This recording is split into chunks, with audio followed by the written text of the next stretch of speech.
De um ponto de vista existencial, só quando uma pessoa se apropria conscientemente de quem ela é que ela vai ter condições de fazer as escolhas dela com clareza, num sentido de ter uma vida mais plena e mais autêntica, que é, aqui para nós, o caminho para um bem viver.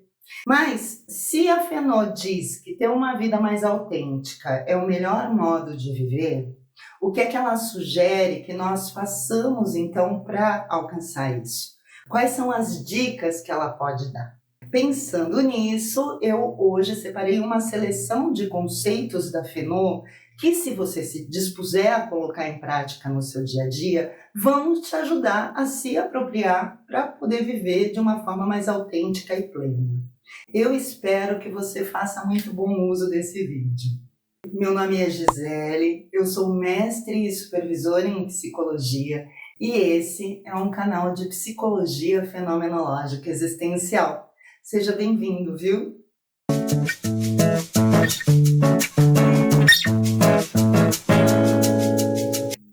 Uma das coisas mais bonitas que a fenomenologia tem para oferecer é que ela liberta a gente de ter que ser para o outro. Ela fala de liberdade, da liberdade de poder nascer de novo quantas vezes forem necessárias em busca de uma vida autêntica, mais digna e bem vivida. De um ponto de vista existencial, nós nascemos a primeira vez da barriga da nossa mãe, né? Para o mundo, para os outros. E a gente nasce de novo quando a gente nasce para nós mesmos. Eu acho isso maravilhoso.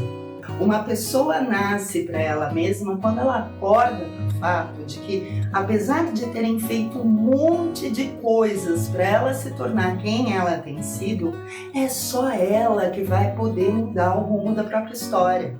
E é um nascimento mesmo, porque nascer para si mesmo é um processo quase gestacional, sabe? Que requer muito cuidado, que é doloroso, e é tão incerto como um parto, mas que assim como um parto, no final tem luz. E a luz é justamente a de buscar viver cada vez melhor consigo mesmo, com os outros e com as coisas. Uma outra analogia que eu gosto de fazer, além do segundo nascimento, né, para você entender a liberdade que a fenomenologia fala, é a de que nós somos como um passarinho que nasceu num cativeiro, preso numa gaiola, né? E que segue a vida assim, preso, sem saber como sair. Mas quando ele entende que ele que é a própria chave para sair da gaiola, ele se esforça e sai, e no voo ali ele percebe que, aprendendo a voar, ele pode escolher quais gaiolas visitar para tirar algum alimento e seguir voando da melhor forma possível. Mas o que isso significa? Voar da melhor forma possível, viver da melhor forma possível. Uma pessoa está bem, ela está legal quando ela está se destinando, quando ela não se sente predestinada pelos outros por nada. Quando ela age, né, em função de um poder ser melhor, com fluidez e com serenidade. Mas e na prática, como é que faz para ser assim? Como a gente entende que toda mudança deve começar a partir da nossa própria transcendência, ou seja, por nós mesmos, eu vou começar pela maior e melhor sugestão que um existencialista poderia te dar, que é: pare e ouça o seu Dasein. Você sabe que ninguém te conhece tão bem, sabe tão bem da sua história quanto você mesmo. Já reparou?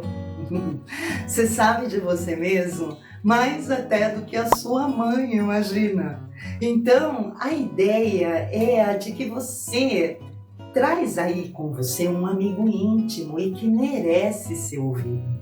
Se ouvir, nesse caso, quer dizer se abrir ou dar atenção para a sua própria percepção a respeito das coisas, para se perguntar como é que você sente e buscar uma resposta independente do que esperam que você sinta, sabe?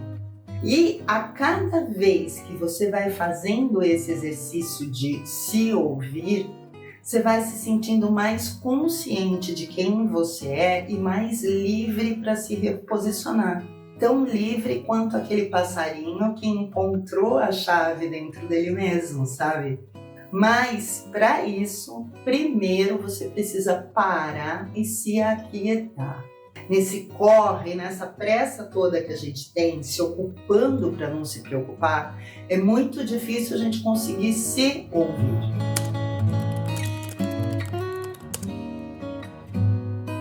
A ideia é de encontrar um momento de plenitude, né? Que é estar aqui e agora, no presente, de forma plena, com a sua atenção toda voltada para o seu cuidado.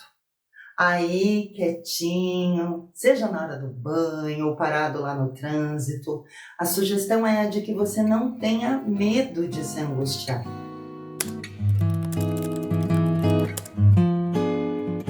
Muita gente tem muito medo de olhar para si próprio, né? Seja por dó ou por raiva.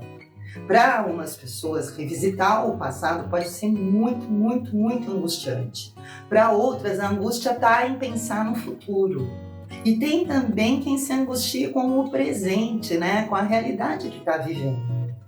Acontece muito. Às vezes está tudo indo muito bem e um dia aquela zona de conforto está te deixando completamente desconfortável.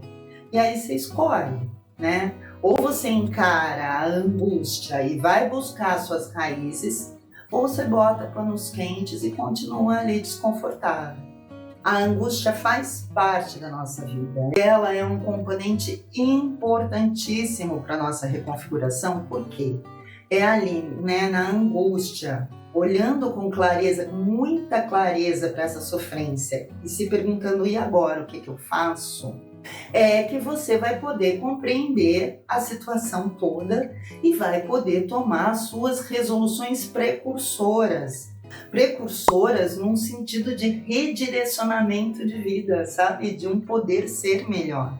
Num sentido de não querer mais se angustiar daquela forma como você está se angustiando, de não querer repetir as mesmas histórias, ainda que você saiba que na próxima você vai se angustiar, mas vai se angustiar de uma forma diferente. Se no medo você corre e deixa de olhar para isso, você perde a riquíssima oportunidade de poder viver essa única vida que você tem de uma forma mais plena e satisfatória para você. Agora, para se compreender de verdade e estabelecer uma boa relação com você mesmo, além de não ter medo de se angustiar, uma outra sugestão importantíssima que a psicologia fenomenológica tem para te dar é: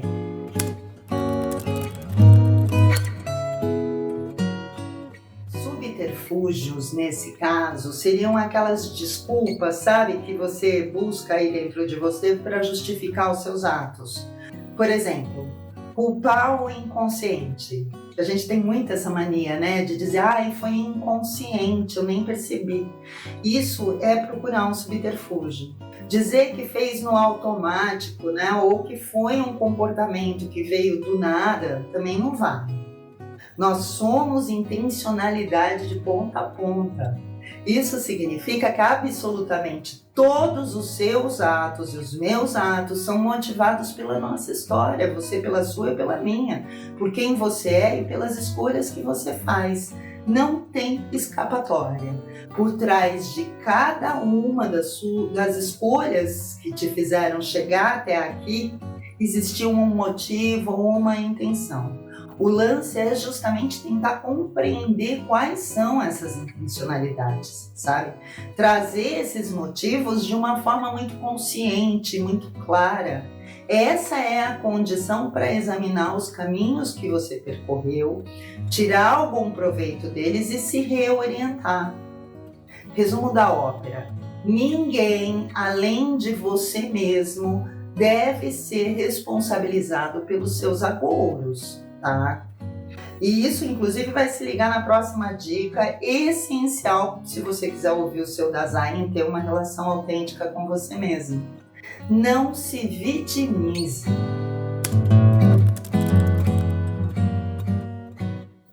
Eu acho que essa é uma das dicas mais complicadas de lidar, mas se a gente superar, é nela que está o pulo do gato da história toda.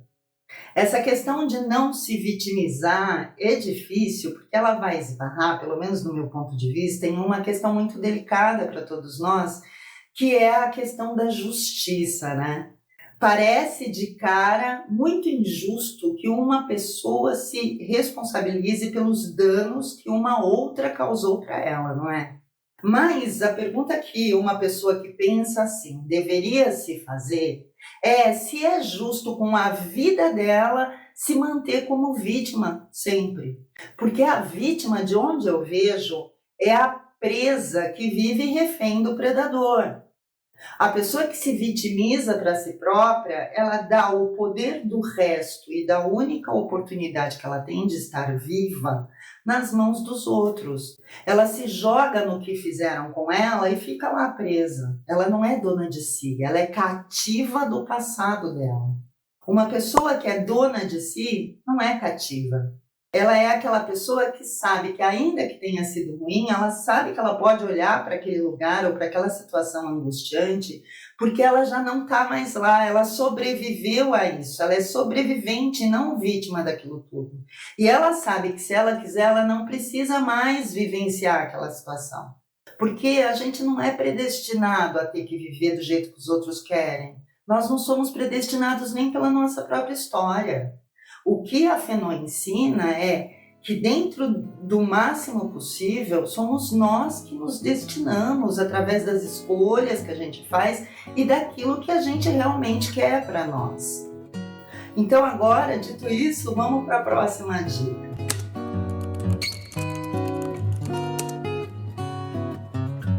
Essa, para mim, é a hora boa do chamado do Dasein, que é a hora dos sonhos, né? Dos projetos, do projetar-se, sabe? Como se fosse numa tela de cinema, um futuro que seja digno para mim, para você, né? De você pensar até onde você poderia chegar, como seria se tudo dependesse só de você, sem a interferência de terceiros. Ali no seu poder ser é só você com você mesmo. Você já tentou se projetar assim? Se eu fosse eu, o que eu faria, o que eu seria? Esse é um bom exercício porque ele faz a gente romper com os limites que os outros ou a gente mesmo acaba se impondo, né? E traz claramente o que a gente espera para nós.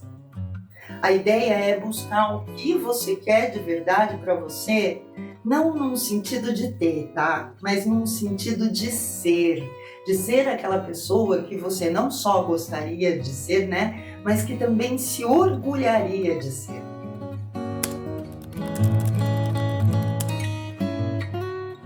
A partir desse projeto de ser, a dica de milhões é a de que você se destine a ser, ou seja, que você se engaje com você mesmo e que você ponha em prática esse poder ser. O Sartre, ele fala sobre unir o ser ao fazer, o que quer dizer que ter uma vida mais autêntica é agir em prol de si mesmo. Não é só saber quem você é, mas tornar real, materializar esse você. É aqui que entra a hora do nascimento, sabe? Do trazer à luz a nova pessoa que você quer ser. Eu digo que essa realização, essa manifestação externa, né, da pessoa que atende ao chamado do Dasein dela é a hora do parto propriamente dito, porque é uma questão de enfrentar uma série de velhos hábitos de pensamento e de comportamento que às vezes eles parecem estar tão cristalizados, né, que não dá nem para encarar, mas dá. Se você estiver engajado de verdade e de forma mais livre possível com o seu projeto de ser, você consegue. É só se permitir e agir, não em função do que determinam para você, mas da forma como você escolher. Até aqui eu trouxe algumas dicas da psicologia fenomenológica para você se conhecer, ouvir o seu Dasein e tentar viver melhor com você mesmo. E seria lindo se eu pudesse acabar aqui dizendo: realize-se, seja você mesmo e viva melhor. Mas eu seria muito, muito irresponsável com você se eu fizesse isso. Porque a nossa boa relação com a vida num todo não depende só da nossa relação com nós mesmos.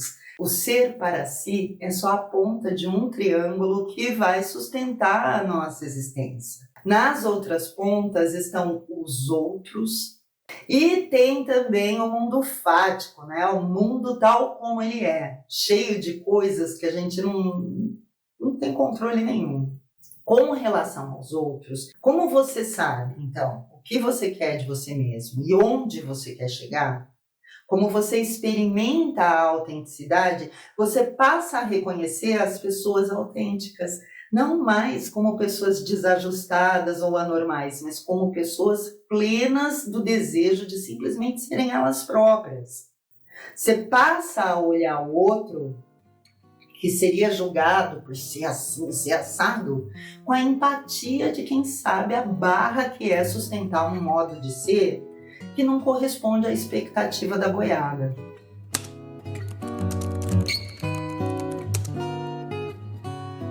E a partir do momento em que você se assume, né, da mesma forma que você consegue identificar a autenticidade de quem é autêntico, o que se espera é que você também reconheça a inautenticidade daquele que te julga, entende?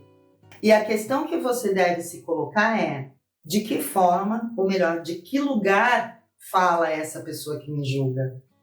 Da autenticidade dela ou da má fé em que ela está vivendo? Normalmente, quem te julga por você ser simplesmente você é quem está vendido para o sistema, está lá desperdiçando a vida dele, né? Tendo de ser para o outro. Então, o julgamento que ele te faz passa a ser um problema só dele, que está ali alienado no efeito manada, como diria o Nietzsche, né? Achando que tem que ser do jeito que a norma manda, né? E perdendo a oportunidade fabulosa de viver a própria vida de uma forma autêntica, que só quem vive sabe o bem que faz. Olhar as coisas dessa forma ameniza um pouco o peso do julgamento que os outros te fazem, porque, mais do que a tristeza de ser julgado, fica um sentimento de perplexidade, sabe? Com as escolhas que aquela pessoa fez de se perder de si mesmo no meio de moralismo, de aparência. A sensação é de piedade mesmo, sabe? A mesma que eu tenho quando eu penso naquele passarinho que está preso dentro da gaiola, né? Que está preso e ainda não descobriu que a chave está justamente nele. Tadinho.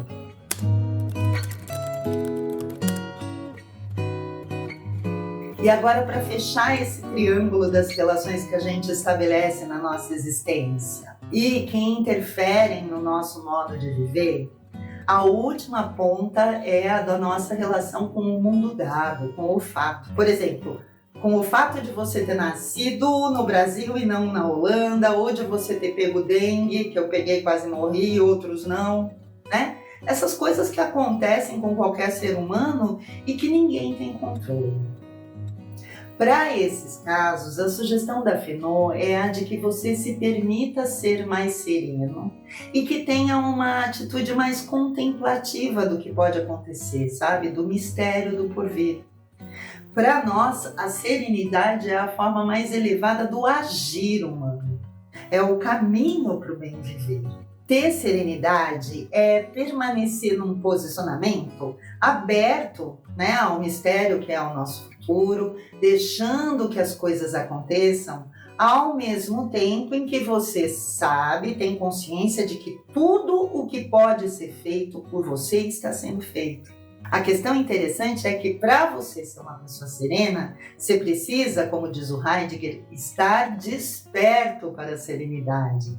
Ou seja, você precisa querer ser sereno, colocar a serenidade como uma possibilidade de ser.